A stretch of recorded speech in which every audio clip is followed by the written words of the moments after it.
بسم اللہ الرحمن الرحیم۔ حضور نبی کریم صلی اللہ علیہ وآلہ وسلم کی سخاوت کے بعض نظارے ایسے بھی تھے کہ کسی سے اس کی چیز خرید کر اسی کو یا اس کے گھرانے کے کسی فرد کو عطا فرما دیتے۔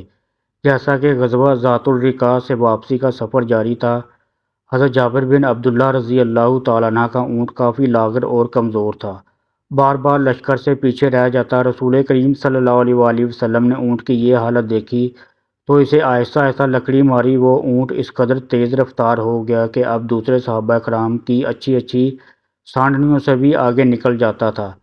حضرت جابر رضی اللہ تعالیٰ عنہ کی رفتار کم کرتے ہوئے حضور صلی اللہ علیہ وآلہ وسلم کے برابر میں حاضر ہوئے اور حضور صلی اللہ علیہ وآلہ وسلم سے باتیں کرتے کرتے چلنے لگے۔ نبی کریم صلی اللہ علیہ وآلہ وسلم نے ان سے ان کے گھریلو حالات دریافت فرمانے لگے تو حضرت جابر رضی اللہ تعالیٰ عنہ نے بتایا کہ میں نے ایک بیوہ عورت سے شادی کی ہے۔ آپ صلی اللہ علیہ وآلہ وسلم نے فرمایا، تم نے کنواری لڑکی سے شادی کیوں نہ کی تاکہ تم دونوں ایک دوسرے سے خوب دل لگی کرتے؟ انہوں نے عرض کی، یا رسول اللہ صلی اللہ علیہ وآلہ وسلم، میری 9 بہنیں ہیں، میں نے مناسب سمجھا کہ کسی تجربہ کار عورت سے شادی کروں جو ان کو سنبھال سکے اور ان کی کنگھی پٹی اور نگہداشت کرے۔ ناظرین، واضح رہے حضرت جابر رضی اللہ تعالیٰ عنہ کے والدین فوت ہو چکے تھے۔ آپ صلی اللہ علیہ وآلہ وسلم نے ان کی اس رائے کی تعریف کی اور فرمایا کہ جب مدینہ پہنچو تو سمجھداری سے کام لینا۔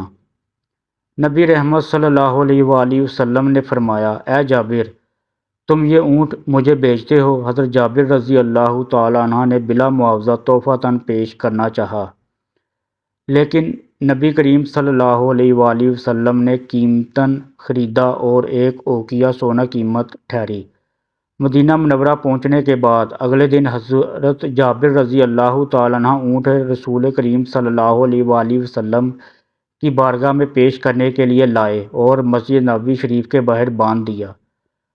رسول کریم صلی اللہ علیہ وآلہ وسلم نے دیکھا تو فرمایا کہ یہ اونٹ کس کا ہے؟ بتایا گیا، یا رسول اللہ صلی اللہ علیہ وآلہ وسلم، حضرت جابر کا ہے۔ رسول کریم صلی اللہ علیہ وآلہ وسلم نے آپ کو بلایا اور فرمایا، اے میرے بھائی کے بیٹے، اونٹ کو لے جاؤ، یہ تیرا ہی ہے۔ اور پھر حضرت بلال رضی اللہ تعالیٰ عنہ سے فرمایا، جابر کو لے جا کر اسے ایک اوقیہ دے دو۔ حضرت بلال رضی اللہ تعالیٰ عنہ نے انہیں اونٹ کی قیمت میں ایک اوقیہ سونا اور کچھ زیادہ مال دے دیا۔ حضرت جابر رضی اللہ تعالیٰ عنہ فرماتے ہیں کہ اللہ کی قسم، جب تک وہ میرے پاس رہا میرا مال بڑھتا ہی رہا۔ اسی طرح ایک موقع پر امیر المومنین حضرت عمر فاروق رضی اللہ تعالیٰ عنہ سے ایک اونٹ خریدا اور انہی کے لخت جگر حضرت عبداللہ بن عمر رضی اللہ تعالیٰ عنہ کو ہبہ فرما دیا۔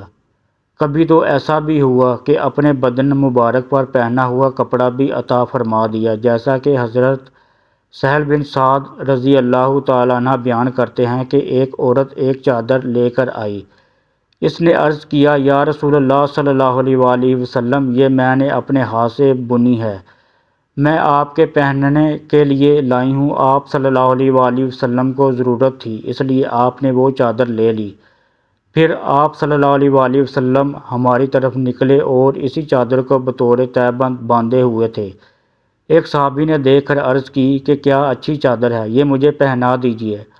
آپ صلی اللہ علیہ وآلہ وسلم نے فرمایا، ہاں۔ کچھ دیر کے بعد آپ صلی اللہ علیہ وآلہ وسلم مجلس سے اٹھ گئے، پھر واپس تشریف لائے اور وہ چادر لپیٹ کر اس صحابی کے پاس بھیج دی۔ صحابہ کرام رضی اللہ تعالیٰ عنہ نے اس سے کہا کہ تم نے اچھا نہیں کیا، حالانکہ تمہیں معلوم ہے کہ آپ صلی اللہ علیہ وآلہ وسلم کسی سائل کا سوال رد نہیں فرماتے۔